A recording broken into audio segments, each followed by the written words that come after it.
Okay, and you can hear me now, right? Let's try again. Thank you all for coming. My name is Susan Schulten, and as Jim said, I teach history at the University of Denver. It's pretty incredible to me that I was a student here, as Jim said, a graduate student on a fellowship 30 years ago, when I had this idea that maybe maps might be interesting tools through which to study American history. I thought I was one of the first people to think about this. And I thought I was so clever. And I came and told Jim my idea, and he sat me down and very gently, in the nice paternal way that he does, brought me a stack of scholarship about a foot high, and we worked through it together. And as he said, we've been co-conspirators ever since, and worked together, written together, presented together. And it's been an incredibly rich journey for me. There are some other people in this room that I met that summer, spring and summer of 1993. Tim Guilfoyle, Elliot Gorn, who have also been close collaborators since then. So I'm old, that's the upshot for today, but we're all aging, right? As Jim said, what I'd like to talk to you about tonight is the graphic legacy of one of the most influential educators in the 19th century, Emma Willard. And you may or may not have heard her name. Most people know her because of the educational legacy she left in upstate New York at what is now called the Emma Willard School in Troy. I'm going to talk to you about something adjacent to that, which was not just the educational legacy she left for women, but the legacy she left in terms of her graphic output, which to me, was important enough to merit a book. And the story behind that is that, right as the pandemic was beginning and we were all really on lockdown, I got a call from a guy named RJ Andrews. Some of you may know RJ. He is a very, very gifted graphic innovator, and he lives in San Francisco.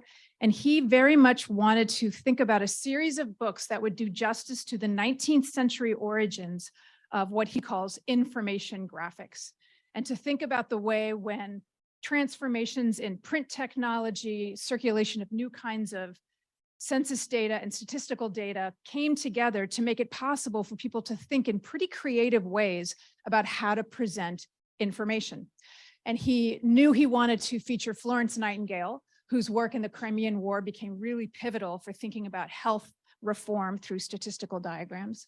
He knew he wanted to feature Etienne Jules Marek, who wrote the Bible of creating information graphics in Paris in the mid-19th century. And he invited me to think about whether Willard might make a perfect third to that. He is as obsessed with Emma Willard as I am. He is a great collector of her work. And he thought, based on some of the stuff I had written, that she might be a really interesting American complement. And I jumped at the opportunity to do that. I welcome your thoughts about this. I know many of you in the room are interested in 19th century map history. You can also learn more about the books, not just mine, but the others, at this brand new art press that took on the project, Visionary Press. So with that, what I'd like you to think about as the watchword for tonight is expansion. What I'm going to try to argue and convince you of is that Emma Willard's graphic output, her influence and her legacy, had everything to do with several types of expansion that were roiling 19th century America. And so the basis of that assumption and argument is that this is a woman whose output was directly influenced by her life experience. And I'll bring you a couple highlights of that, the way in which her own life was reflected in the kinds of things she was thinking and doing.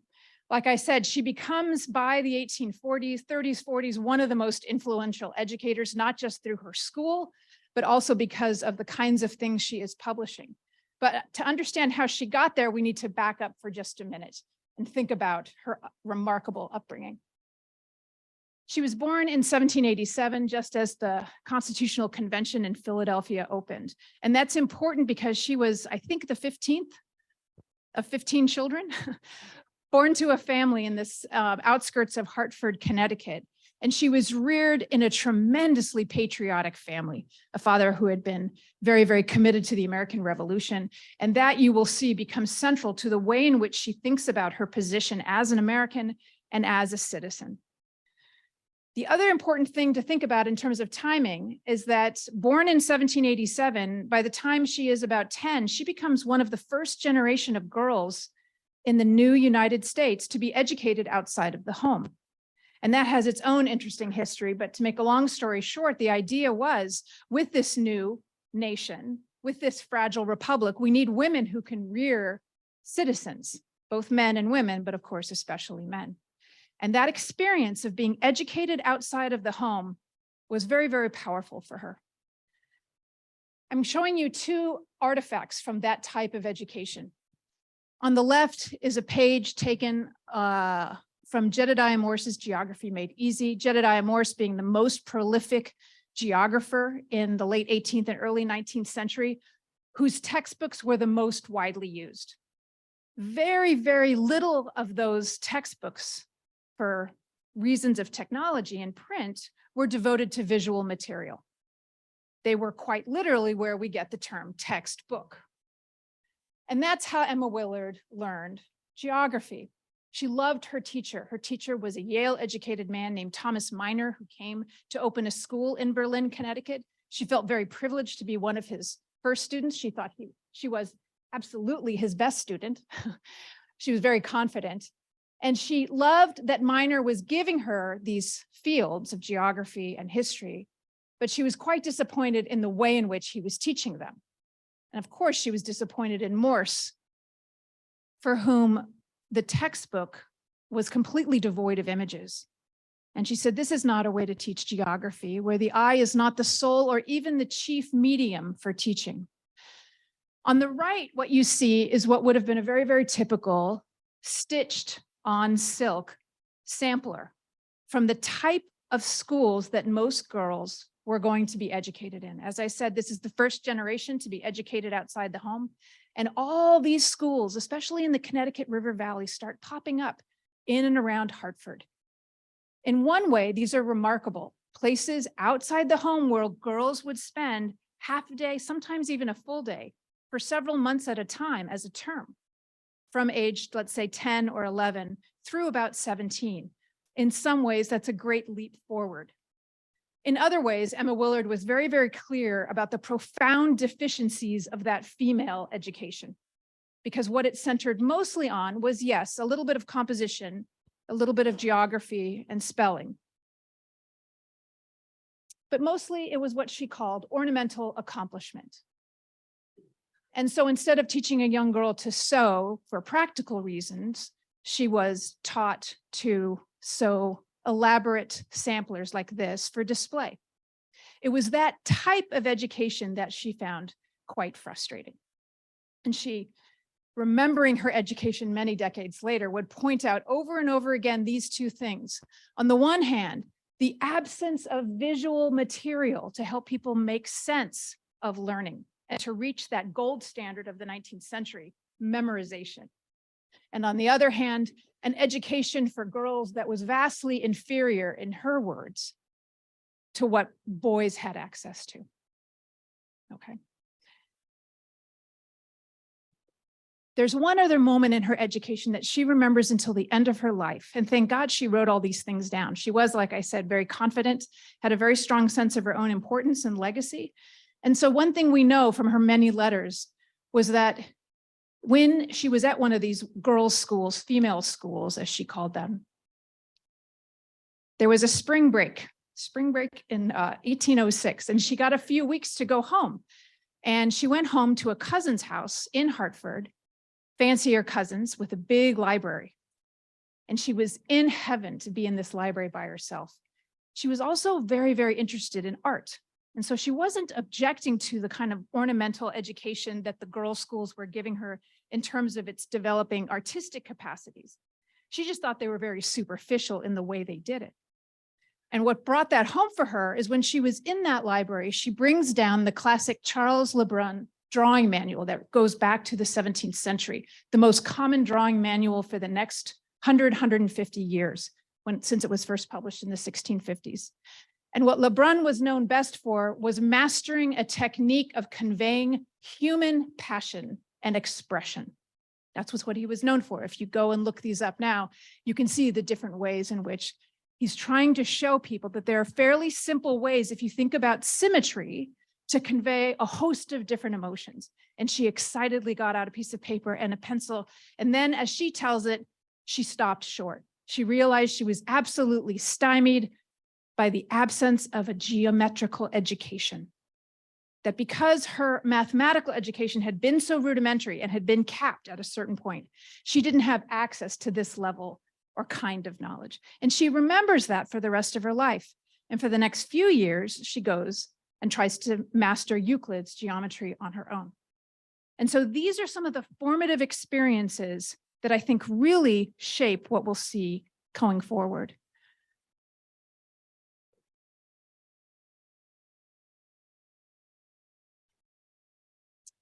In this day, because there were so many of those female schools, they had a great need for teachers. And what you'd see in the early 19th century is girls that were studying still at age 15, 16, already be giving assignments to start teaching themselves. And Emma Willard was no exception.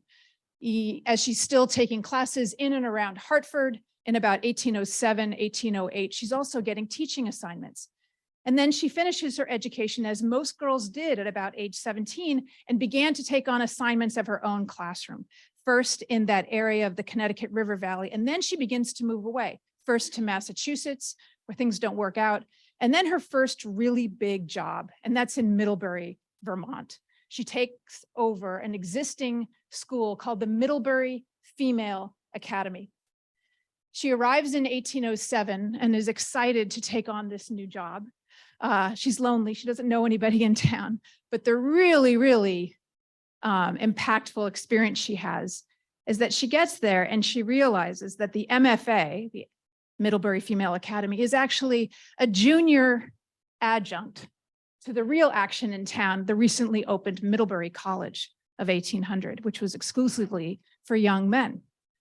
Now, she obviously knew that there was segregation in terms of education and a hierarchy of male versus female education. But what happened to her over the next several years gave her a pretty strong sense of injustice about female education. No longer was she just getting the sense that her education was a little bit deficient. She now saw what we might call today systemic injustices in terms of education. So she opens up her female academy, taking over the female academy in about 1807, and carries on what she had inherited in that school. Every day, she looked across the street at the Middlebury College with its vast lawns, even back then, its beautifully appointed rooms, its wonderful library, its educated instructors.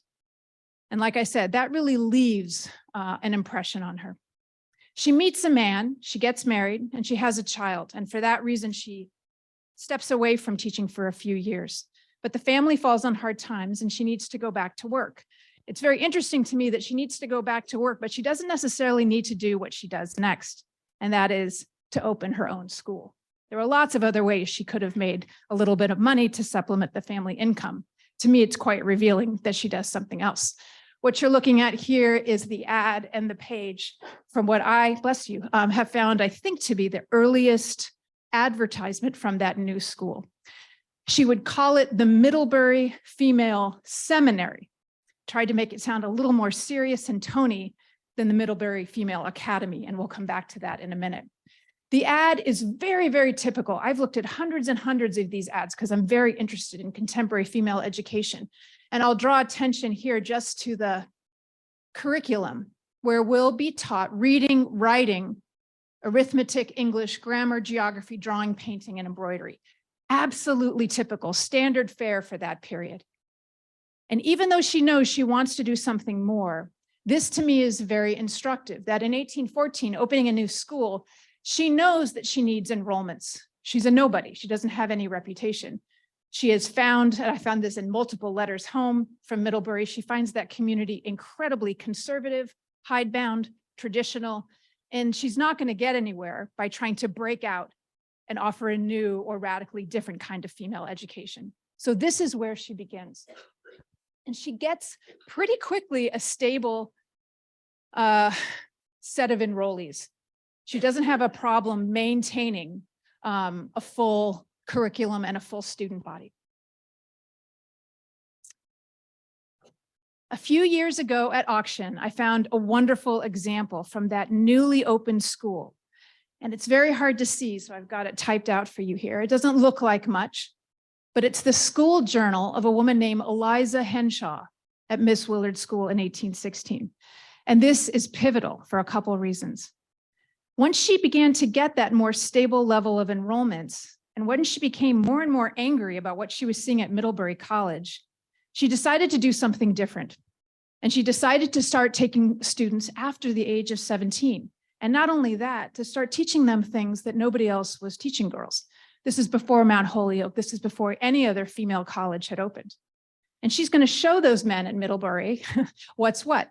They had refused to let her sit in and even observe classes. And she often bragged that her students were better at their recitations, particularly their geography recitations, than any young man or any older brother of her students across the way at Middlebury College. And so when I found this at auction, I didn't buy it. It's safely in an archive, don't worry. But I was so excited to read it, and I'll tell you what it shows. Eliza Henshaw was one of the first scholars, is the word that Emma Willard used, that she took on. Those older students that were going to be exposed to a wider level of curriculum. And much of what she's offering would not look remarkable to us, and I'll show you that in a minute. The types of education still centered on things like composition and rhetoric and mathematics, but she was going to a higher level. And what I want you to take away from the few pages I'm going to show you from Eliza's journal is how deeply visual that education was. And so here she's giving her student Eliza a little bit of an advanced astronomy lesson and teaching her that the best way to remember that is visually. And these were visuals that Emma Willard innovated herself to help her student think about that. For me, just as interesting are her geography pages. Now, the text on the right is very ordinary. It's taken straight out of Goldsmith and Morse and other common geography textbooks. That's not very innovative. But what's interesting is the way in which she's teaching map drawing on the left. It's not by copying, which I'll show you is quite common. It's by instructing her students to be able to draw somewhat freehand. And the reason she wanted them to be able to do that is that the importance of geography is to understand relative position.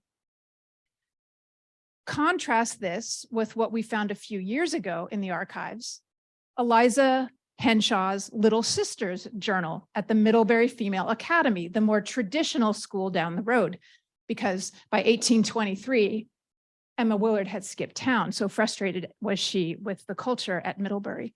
But just take a look at how different Frances Henshaw's understanding of a map was.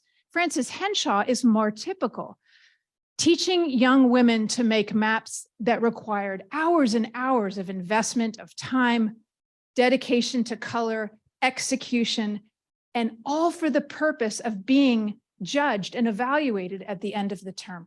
So here's a page from Frances Henshaw's book of, notice, penmanship.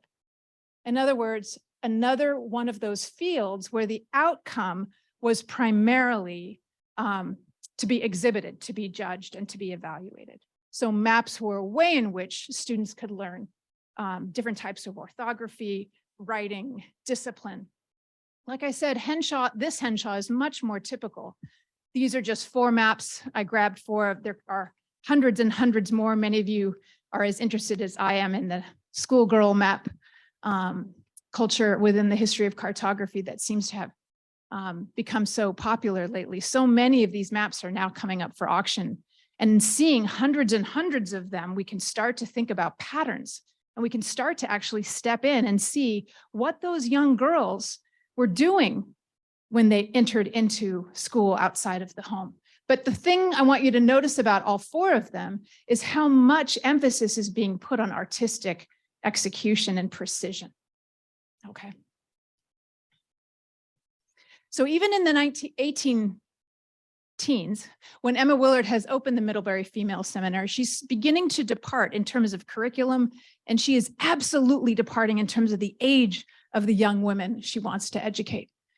And she has a revelation in 1819 that it's not going to do anything to teach one student at a time. What we need to do is to scale up this effort to give women a broader education, because she fundamentally believed, however limited her feminist credentials are, and we'll talk about that, She fundamentally believed that women had the same brains as men and could learn academically anything that they could, partly because she thought she could. Now, here's what she says. My boarding school was opposite the college in Middlebury, and a number of my pupils had brothers there. With their learned president and professions, I was well acquainted. I knew all their superior advantages, separate rooms for study and recitation, books.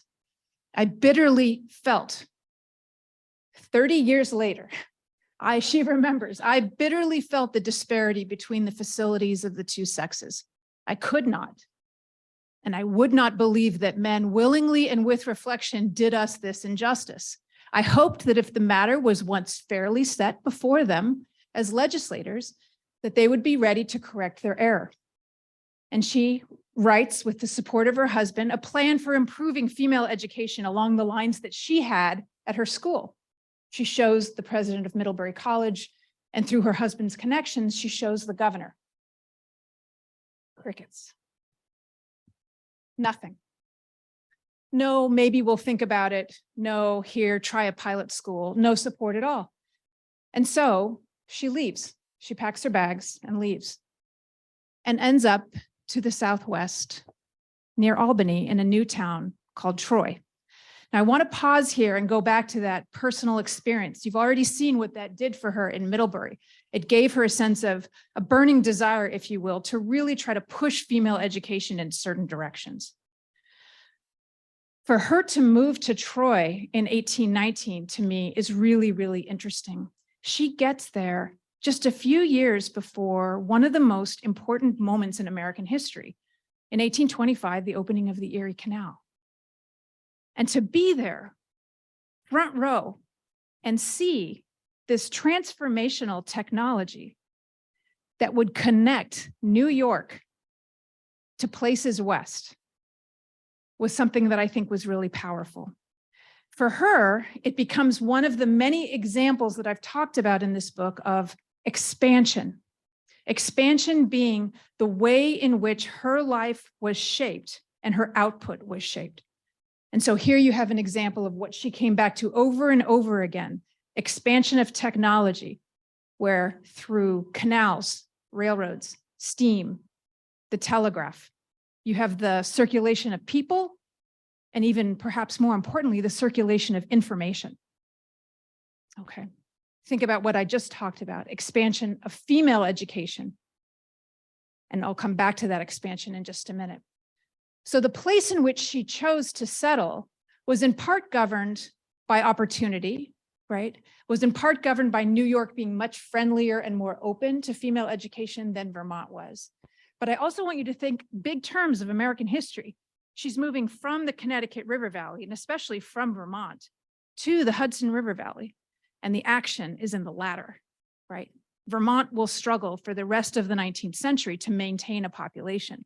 And so it was somewhat fortuitous in some ways that they turned her down and forced her to find different places to set down roots. She opens a new school in 1821. So she both has this plan for female education that the state legislature is receptive to, but also closer to home, she opens her own school. It's called the Troy Female Seminary, and it still operates today as the Emma Willard School. In the first 50 years of its opening, of its being in business, it educated 12,000 women, some very illustrious alumni, actually. But what I'm going to focus on for the rest of today is not her school, but where she finds her reach even more extensive, and that's through her publications. So the same year that she opens the Troy Female Seminary, she also begins to write. And her first opportunity is co-authoring a geography text with one of the more well-known educators of that time, William Woodbridge. And because he's more eminent, he takes the modern geography and he gives her the lesser assignment, if you will, the ancient geography. But she runs with it. It'll also be the last time she ever shares a byline with anyone. The rest of her life, she's her own author. It's an ancient geography, which is a very common subject matter in that time. But what I want to draw your attention to is the frontispiece. From here, her first publication until her last publication in 1871, Every single book that she creates opens with a graphic, because she believes that the eye, as she says, the eye is the only permanent medium of impression. The eye is how you remember. If you access the eye, you will help people remember. So here in this ancient geography, look what she's done on the left. She's going to show us the picture of the Roman Empire illustrated like the river Amazon. And I know that sounds crazy, but stick with her for just a second. She's trying to show through time, from here down to 100 AD, how the Amazon River is essentially like the Roman Empire in terms of aggregating civilizations into an ever wider and more powerful empire. It is strange.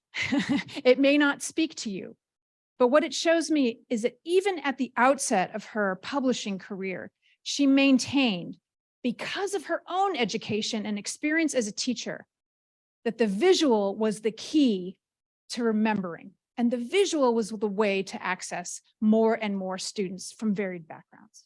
Okay, so that's her first one. And then through the 1820s, she goes on a tear. So while she's running this school, she publishes a series of books, all of which were joined by an atlas. So here's her ancient atlas. It's her first one. It takes her a few years. And I'll show you some of the things that I think are innovative about it. What she's done here, and I'll zoom in, is to give us on the last page. So this is the 6th map. Most of the maps are pretty traditional. They're basically copied from other historical atlases that were available to her. But she's really intrigued by a page she saw in what's called the Lesage Atlas of that time, which represented the barbarian migrations of over several centuries in terms of lines on a map. And it may look very, very mundane to our eyes today, but this is one of the first efforts, not hers, but the one she copied from, to represent change over time on a map and to represent several centuries of change over time. And she was absolutely taken with this. And so it struck me as so interesting that this is the last map of her 1827 Ancient Atlas, and what opens her 1828 Atlas of American History, but exactly the same technique. I've done a lot of work thinking about this atlas. It accompanies her textbook, a series of maps to her history of the United States. But it took me a long time to realize that the textbook for her was an afterthought. And she actually had her students kind of write that up. For her, the real action is the atlas. And the atlas opens not with map 1 or first map, but what she calls an introductory map that will look at the locations and wanderings of the Aboriginal tribes. She is firmly of her generation and her outlook in seeing Native Americans as prehistory. But she uses that same technique that she had seen before in order to show that before the arrival of the Europeans, which she absolutely celebrated, right, as the beginning of real history, there was a phenomenal complexity in North America. And she uses that same technique to try to demonstrate that. And so for me, this is a kind of map that gives you a sense of how she's thinking about maps as actually representing time, right? Maps have the power to do that. Now, the maps that follow, like I said, formal US history, follow a pattern where she'll give you a vignette in the upper left that she thinks is key. Here, the Pilgrims land at Plymouth Rock in 1620. And just like she had done all through the 1820s in her classroom, she had students get out a 2x2 slate with chalk, and she had them draw eras of history. And so this is the second map, or the second epoch, if you will, of American history. And she's showing the different imperial powers, their claims along the Atlantic, their grants, the different powers who are settling across, migrating across the Atlantic. And even here, I think this is interesting given our current moment, marking 1619 is the moment that a Dutch ship with Negroes from Africa arrived at Jamestown. So she's thinking about process. She's thinking about the way the map can actually collapse lots of different strands over time. I want to pause here to turn back to her understanding of pedagogy. This is a representation of the interior of the Troy Female Seminary from about 1825, paired with a quote that I think gives you some sense of how she's thinking. Mere straight lines not wrought into a picture are unattractive. The young and the old do not feel any wish to look at them, and thus they carry away no distinct impression. They are like succession of monotonous sounds which no one remembers, while the arrangement of sounds in tunes or lines in pictures are attended to with pleasure and easily remembered. Not just that learning must be visual, learning must be pictorial. And it's at precisely this moment at the end of the 1820s that she's beginning to think about the limits of maps in the same way that she finds timelines limited in representing chronology. They flatten chronology. She finds maps limited in the way they can represent space. And so for the rest of her career, she's interested in how can we do better in representing time. So in the 1830s, she starts to take a different direction. And here's where the images that you're going to see are going to get a little wackier, although the Amazon is a wacky way to represent the Roman Empire. In 1835, she publishes her Universal History, which is simply a word that we would conflate with world history. And in her companion atlas, she says that she's going to show you these series of maps, which are fairly traditional and derivative. But the thing I want to show you is the first thing, a chronological picture of nations, or what she calls a perspective sketch of the course of empire. And it's incredibly busy and complicated. I'll zoom in and show you what she's got here. What she's tried to show on a single piece of paper is all of human history, or what she deems, human history, from creation down to day before yesterday. And so if we zoom in, we can see what she's after here. You can see there's the ancient, middle, and modern eras. So she's gone from here all the way down here. You can see that time gets wider because it's getting more complicated. You can also see, and it's a little bit subtle, but she's trying to show that time is coming toward you as well. So there's a perspective dimension of all this. And she's using light and shade also to show that some places and some histories, such as the Roman Empire, right, the birth of Christ, are more important than, let's say, what follows, the Dark Ages. So it's not just that more recent history is uniformly more important, but there's different ways she's trying to use artistic techniques. And I want you to remember back to that formative experience she had with mastering geometry, because it gave her a sense of perspective. It gave her an ability to present things as the eye saw them. So here's what she says. An attempt here is made to exhibit history in its proper relative proportions. The painter allows to objects in space less and less room upon his canvas as those objects recede in the distance. Such is equally the order of nature in regard to objects as they exist in time. Yet, the distant mountain must have more room in the picture than the dark valley that lies near.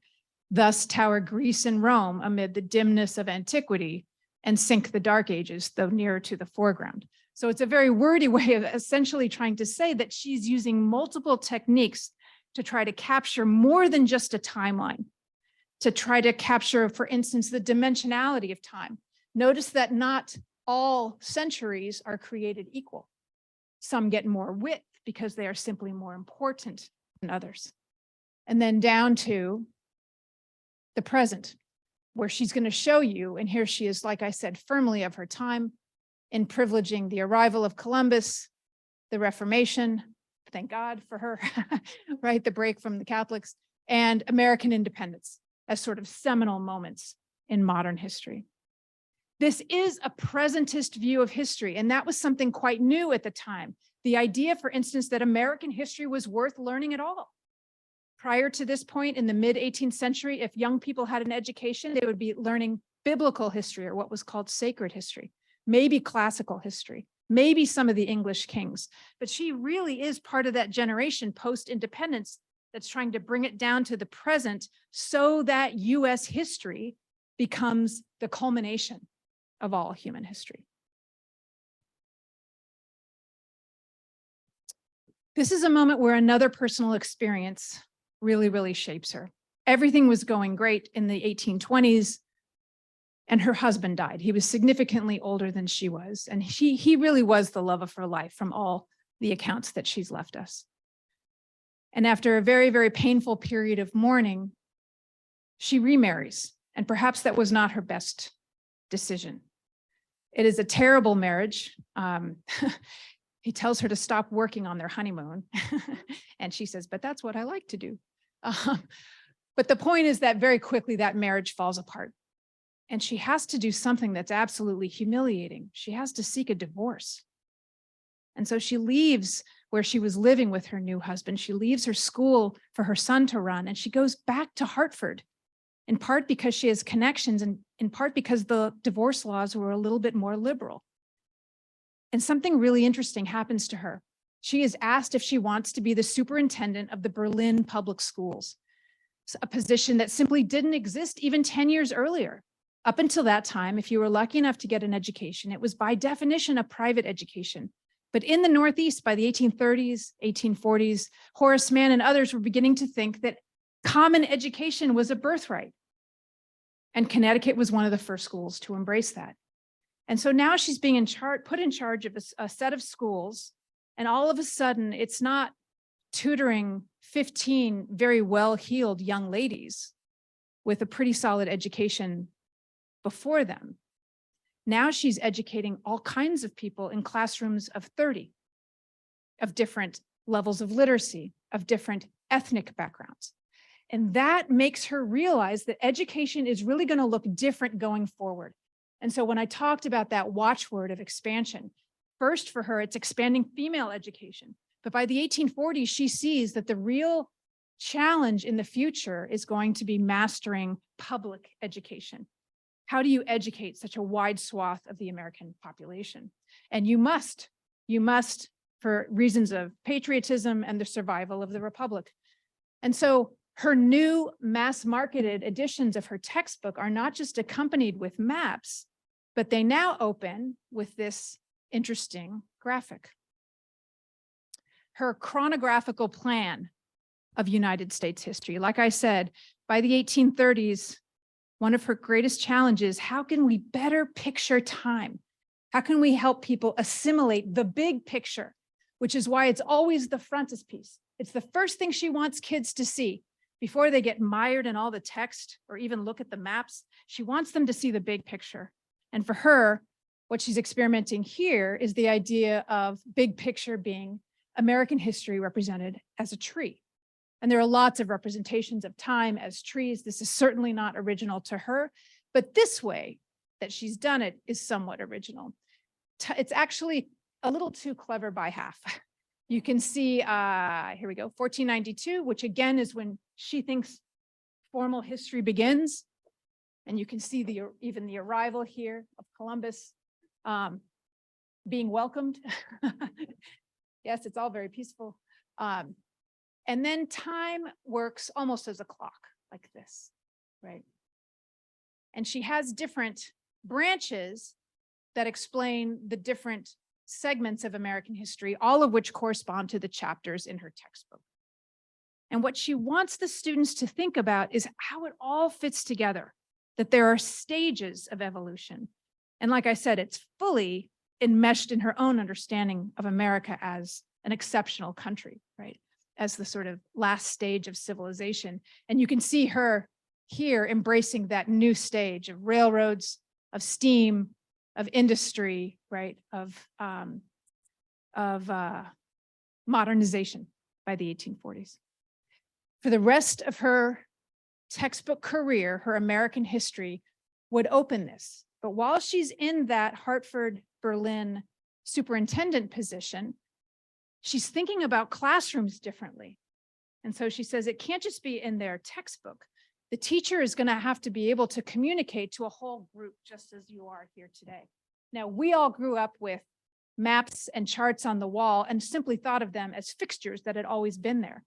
But they are, as Martin Bruckner teaches us, an innovation of the 1830s and 40s. They only develop once you have classrooms where teachers are trying to communicate to large groups of people. And so she scales up her tree of time. And here's the example that is one of the few examples that have survived. This one's in the Rumsey collection, but basically the same idea. She also realizes no matter how aggressively she tries to sell her stream of time, not everybody is getting it, getting the picture, if you will. And she realizes that she's communicating with teachers essentially that she will never meet. And that's part of what she's trying to reckon with. It's no longer her school or her classroom. She's developing materials that are going to be sent out. And this is also in the 1840s and 50s when the textbook rivalries start heating up because they're angling for markets. They're angling for adoption in the same way that textbook authors are today. And so she goes back to the drawing board quite literally to simplify this because she thinks it's really important.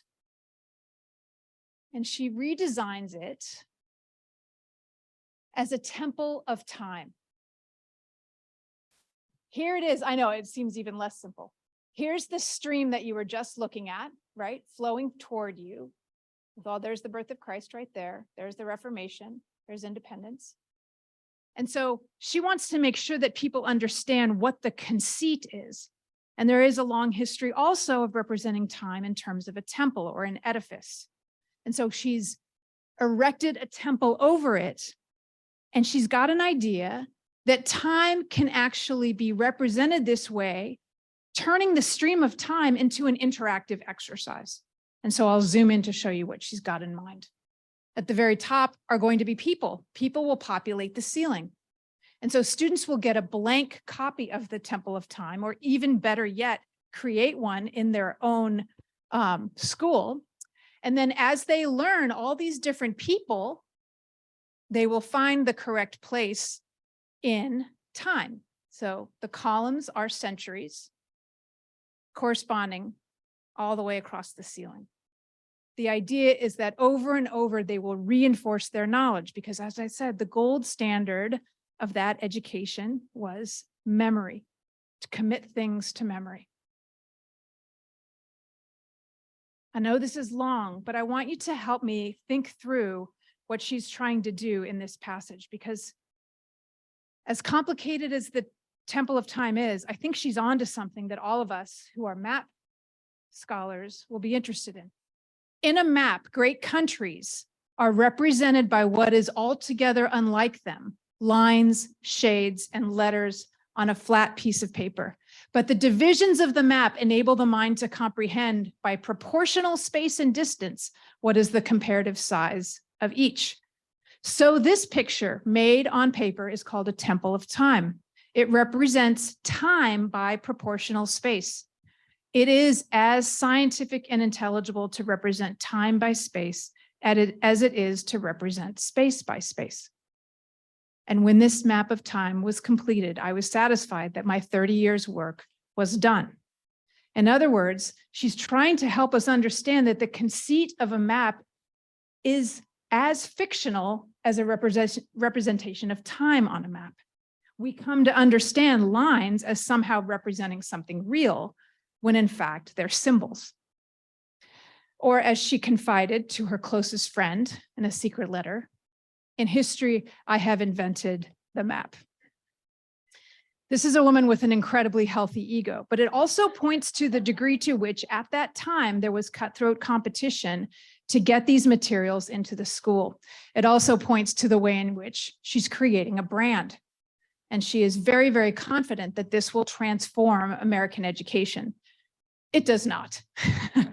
We know that this has a limited audience, but I want you to think about the way in which she relentlessly thinks about translating information into visual form.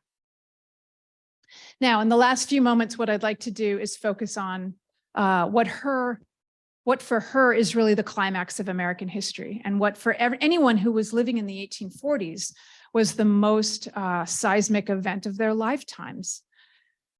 Unless they were older than 70, And that was the US war against Mexico, which, when it was concluded in 1848, brought an enormous amount of land in what we now know as the American West under American control. Emma Willard is so thrilled by this, like I told you, she's such an ardent patriot, even a jingoist, that she can't wait to get her version of this history out there. And so she rushes to press Last Leaves of American History, her account of the Mexican War in California. She sends off copies, as was her custom, to American leaders like Henry Clay, Thomas Hart Benton, people who she says, take a look, what do you think? Am I making any mistakes? And she really does have a sense that she is a premier sort of translator of these events into educational form.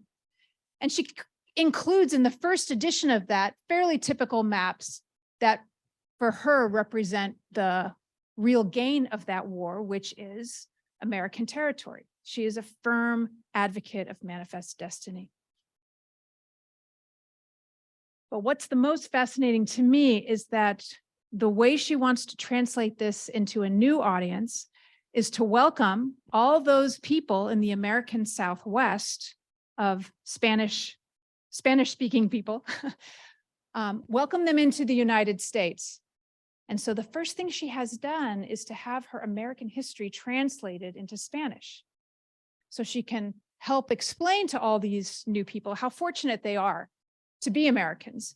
And so she can share with them, as prejudiced and arrogant as it sounds to us, she's genuinely excited to explain to them the history of this country as she understands it. And so I want you to kind of meditate on the last map I'm going to show you, because for me, it's perhaps her greatest legacy. She toys with different ways of showing map after map how the US moves across the country, and nothing really sticks until this Spanish version of her US history. This is the frontispiece. Map of the United States divided historically and chronologically into 8 parts. It doesn't look very unusual.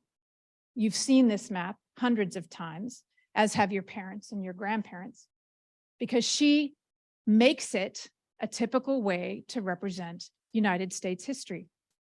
And she first publishes it in Spanish, and then in the next edition of her History of the US-Mexico War, she publishes it in English. And I want you to let this map sit for just a second. It doesn't look very special. It's one of the most simple maps she ever makes. But think about the story it tells. It's a narrative. It's a narrative of the inevitability in 8 stages of American expansion to the Pacific, devoid of confusion, border conflicts, violence, disease, of any complexity. It is absolutely seamless. And so for me, one of the things that makes this the most powerful of her legacies is that if you go to open any American history textbook today in any school in America, it will have some version of this map. However much the narrative may challenge that inevitability of American expansion, it's the map itself that gives us a sense that this is the arc of American history. By the 1860s, of course, American history is looking not quite as divinely ordained as Emma Willard would have wanted. And she is firmly devoted to halting the secession crisis that leads to the Civil War. She writes petitions, she tries to get involved, she writes to Lincoln. Like I said, she has a lot of confidence, but it's not to be. And after the post-Civil War period, her star has faded somewhat when you have a new generation of educators, perhaps best personified at the turn of the century by John Dewey, who move away from memorization to different kinds of child-centered experiences. And so she becomes a little bit passé. And the height of her power really is in the 1850s. And to give you a sense of that, I'll leave you with this, which is her publisher's trade list from 1857. And he has an entire section, we'll zoom in, devoted to Emma Willard and her histories. And you can get a sense that by 1857, she was one of the most reliable authors that he had. But to me, even more important is that every single one of her publications, her titles, was implicitly graphic. It either was entirely graphic or it was grounded as an atlas or with visual dimensions. And so when you think about what she actually means for American history, you can think about her as perhaps not necessarily changing the course of the way in which we learn about history or geography. Because Lord knows every few years we have a revolution in education and people are constantly throwing off what came before. But the conceit behind this book is that just like Florence Nightingale and E.J. Murray, Emma Willard was someone, in part because of the coincidence of timing, right? And the changes in technology, the changes in print, the rise of new types of information, and certainly an avalanche of statistical information, that she had an ability to think about how to translate that for a mass market. And so what we've done in this book is in two parts. The first is an extended essay by me with a foreword by the wonderful Matthew Edney, who has put her into international context, but an extended essay that I try to make sense of how she came to think about time in graphic terms through her maps, her graphs, and her charts. And then the entire second part is turned over to extended explications of her catalog, that where you can see all the things she was experimenting with that I've talked about here. The last thing I'll tell you is that one of the great joys during pandemic is that we were able to find some of her materials that we thought were lost to history, that I had seen reference to in her finding aid of her papers, and we own a copy of those on microfilm at my university. I had seen, for instance, reference to an English chronographer, an English temple of time, but we had never found any of these. And so what you're seeing here is very graciously the library company digitized this for us so we could add this to what is now known to be her corpus of work. I know I've gone on too long, but I thank you for your time and I welcome your questions.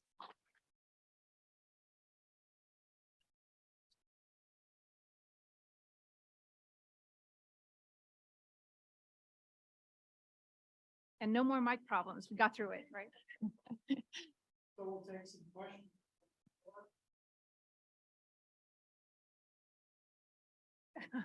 It's a party here. Yeah. Yes, yes, for sure. Yeah. Yeah. Bob, go ahead. I noticed that somewhere the references to her as being right as a female seminary or academy, those go away. So does she become really, her books become used by all kinds of schools? Yes. Oh, thank you for. Well, she is, even with her first publications, right? Her geographies, her atlases, those are for everyone in the 20s. She always identifies herself as Emma Willard of the Troy Female Seminary, which later becomes the Emma Willard School. But yes, I should have made that clear. Her published work is for both male and female students. The school itself remains for young women only. Yes. Bob. Uh-oh.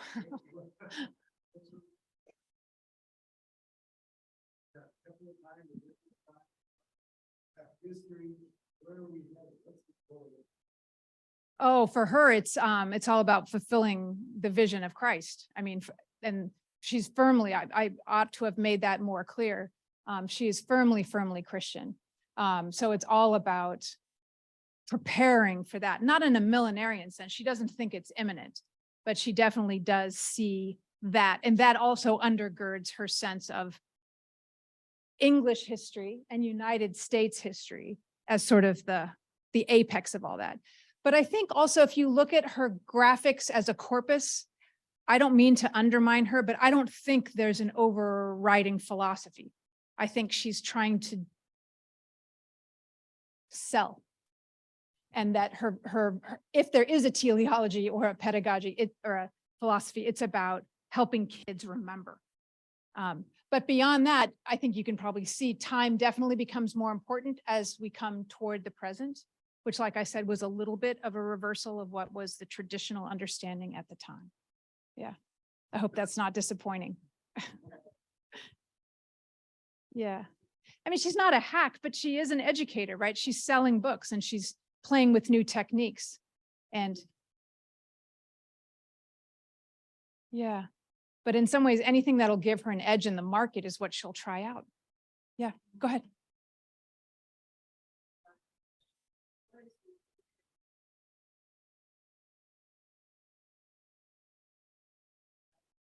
Mm-hmm. Rage and inequity. What was her standard? Mm-hmm. That's a great question. I think she's a feminist insofar as she believes women ought to have access to education. Okay, here goes. She firmly rejected Seneca Falls. Thought it was ridiculous. Yep. So she rejected Seneca Falls. Her most famous student is Elizabeth Cady Stanton. And those two did not see eye to eye. There was some mutual respect there, but she thinks it's absolute silliness, suffrage, right? And in that sense is really in the mainstream of female thinking in the antebellum era. You are represented through your fathers and your husbands and your sons. And to use, I do a lot on the history of suffrage because that movement used so many maps, but she would have thought female suffrage was redundant. So disappointing in that respect, but not at all unusual. And I don't know if the historians in the room want to correct me or elaborate, but I don't think she's that far out of the mainstream.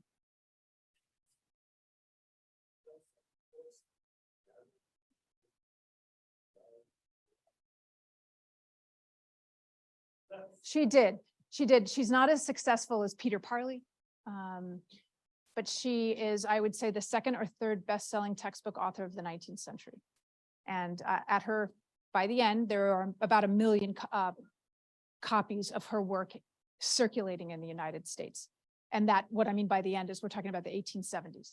Yes, so absolutely comfortable and absolutely successful and absolutely the best-selling female author, if that's sensible. But no, she's quite successful. And her school becomes very, very renowned, not just for women in the Northeast, but in all that growth westward in the Southeast and the growth of slavery in the 1830s and 40s. Those daughters often are sent up to Emma Willard's school. And she often travels and meets them and keeps in touch with them because those end up being school teachers themselves. So she gets a national reputation for female education. Yeah. The Emma Willard School in Troy, New York. Yeah. And one of her other illustrious alumni is Russell Sage's wife, whose name I'm blanking on, but she endows a new campus. So they get a fancier campus off the river in the 1890s. Yeah, it's a fancier place. Go ahead.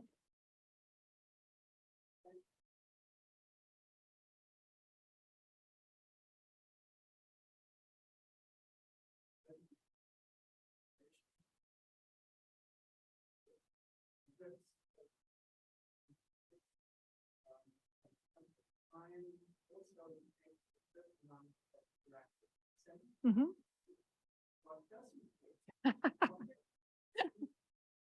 The tree does not work. Yeah. And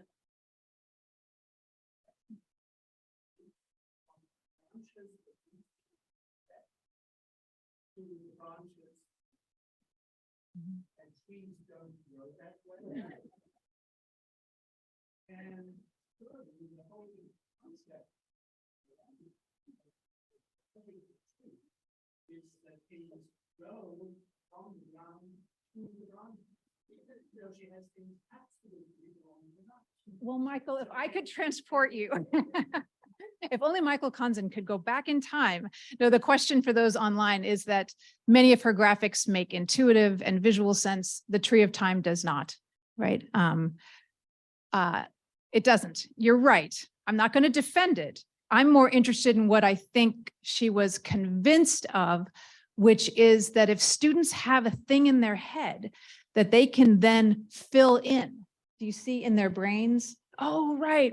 The French and Indian War, right. Yeah, 1750s, right? That's what she's going for. I think that's why it's a single organic image. Yeah, Michael doesn't like it though. a weird kind of sense. But Michael, you're right. She doubles down and puts it in all her texts. So she must have thought something of it. But the proof is in the pudding. She's not replicated, right?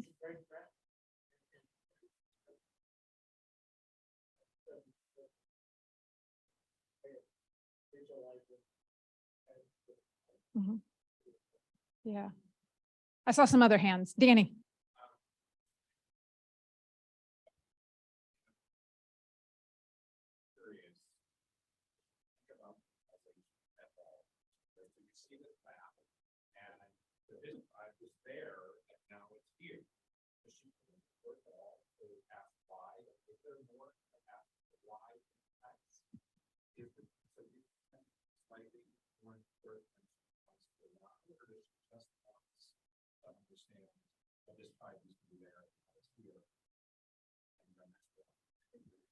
That's a really good question, which is, does she think about causation? In terms of indigenous America, for instance, this is not a very flattering answer, but she absolutely believes in providence. And so all those diseases that wiped out the Native Americans, particularly in the 16th century, she absolutely thinks were God's way of clearing the land. That doesn't quite answer your question. You're asking in part about why lean into the graphics when they don't necessarily do justice to the story. No. Nope. And I think you're onto something there. For her, it's about integrating space and time, history and geography, and getting people to think about ways of keeping it in their mind. So, and I think causation is a little bit later, because in the 19th century, I think they were thinking quite much in terms of inevitability. But again, I'm open. Yeah.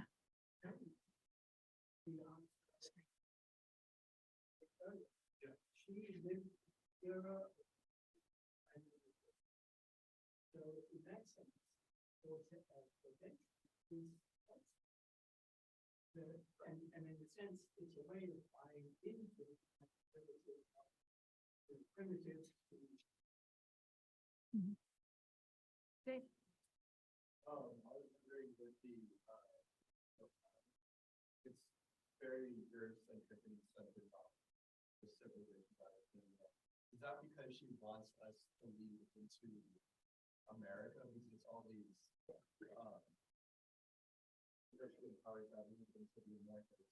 is that simply just because he's telling the history of these doesn't matter? I know it's kind of script for that. I do think she's privileging modern history and European and American history. The other thing that I didn't mention that she tries to do in the more elaborate stream is to show where civilizations touch upon each other and where they don't. So to your point, China doesn't touch on anything. And she's trying to highlight in visual terms that it's really provincial in the literal sense of not being integral or part of a larger stream. She absolutely thinks that the West, if you will, and especially the United States, is the culmination of human history. And even when she talks about world history, she's really talking about a certain kind of narrative. Yeah, I'm getting the sense that that you need to say something. Yeah.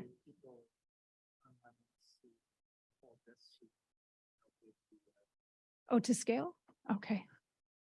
The people online. So this is the Cracker Jack thing. Are you guys remember Cracker Jack? She got a prize. The publisher absolutely thought that we should replicate the Temple of Time to scale. And so this is exactly how large, where am I?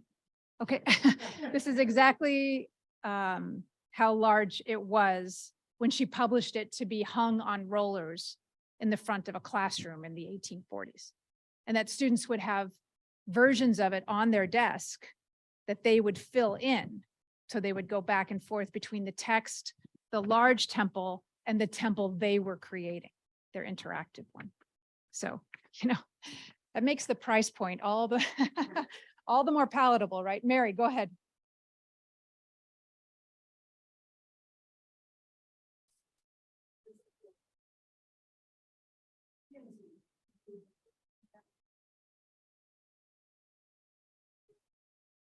Wow. Well, thank you. I'll follow up on that. That's really great. No, the tree is the United States. The Temple of Time is world history. Yep. I saw someone in the back. Go ahead.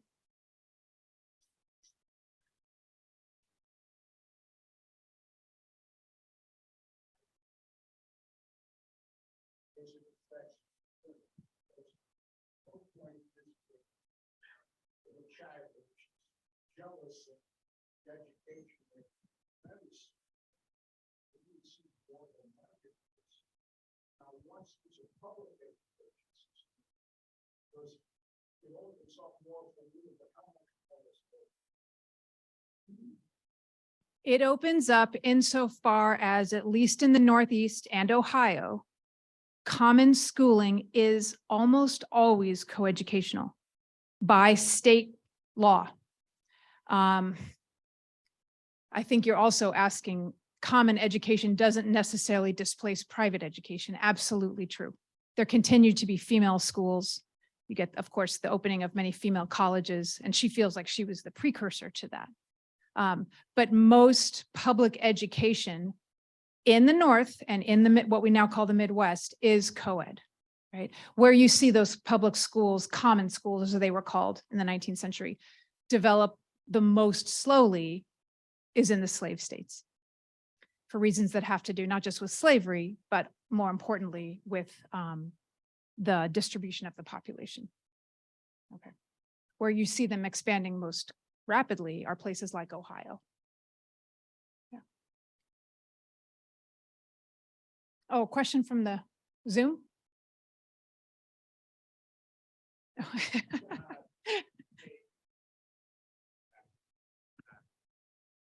One person wanted to know more about the methods, the kind of improved system for education. So, where do students sit? How did they, to what extent were they memorizing versus not memorizing, that kind of thing.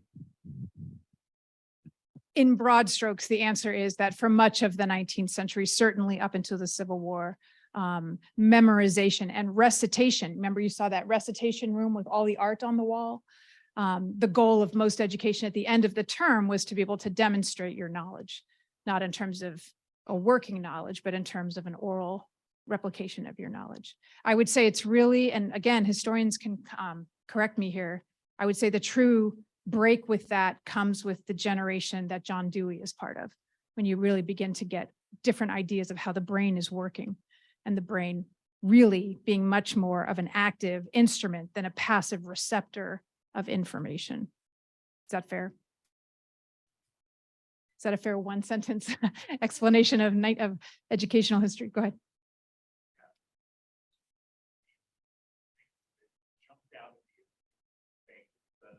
In the first tree diagram, it had the death of President Harris. Yes. As an event that was highlighted as significant as every other thing that she highlighted. How much variability do you see with her, very recent history, where you get those seasonal things, things in 1841, the death of William Henry Harris in a matter, where, versus other things stay very consistent, reaching back, like Charlemagne. Yep, there's not a lot of variability, but to answer your question, what's most interesting to me, and I was trying to make it work, maybe it's not working with the different layout here, but the final tree keeps changing as we get closer to the Civil War. And then once the Civil War comes, she decides that she doesn't want to use that technique anymore, because it is not showing the fulfillment of the Union's destiny. It's showing the collapse of the Union. But to answer your question, there's not a lot of what we might call revisionism of earlier important dates. For her, those remain fairly stable. But you bring up a really interesting thing. When I looked at the way she wrote about the Mexican-American War, the US war with Mexico, for her and for so many people, that was an absolute mind-blowing event. And it's eclipsed for us, of course, by what comes 10 years later. But we forget how central that war was, not its length or its death toll, but its upshot, right? And the upshot being land that then seeds the secession crisis. Yeah. So, yeah.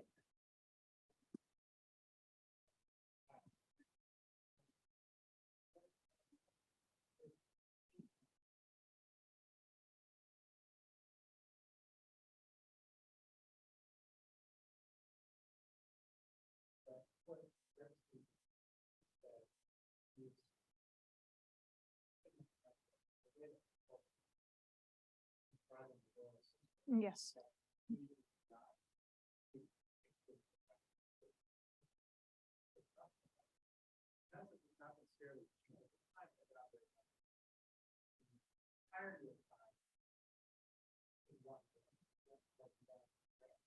Yeah.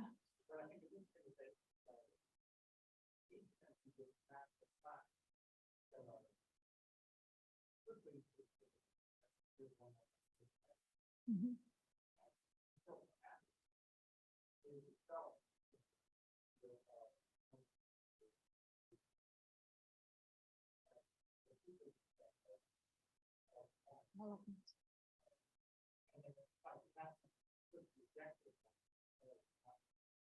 Right. Yeah. No, and her atlases also do the other thing you talked about, right? In other words, her historical atlas of the US is 10 maps. But I think you're right. What turns her on a little bit more intellectually is, and she does talk about Humboldt, is using phrases like at a glance, or to be consumed by the eye all at once. And so you're right, that an overarching system, because she does see things not as preordained, but as, like you said, something that is holistic. And that certainly you can't understand history without geography and vice versa. And that the great crime is the separation between the two. And so perhaps it makes sense that she turns towards the visual to try to reintegrate those two. Does that make sense? Yeah. All right. Thank you all. Enjoy your evening.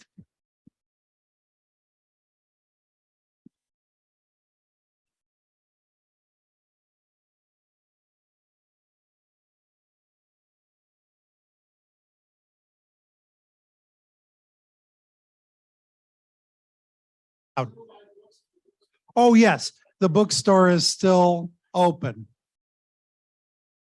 And why do I have the title of this year's winner of the Oscar for Best Film in my head after this talk? Everything, Everywhere, All at Once.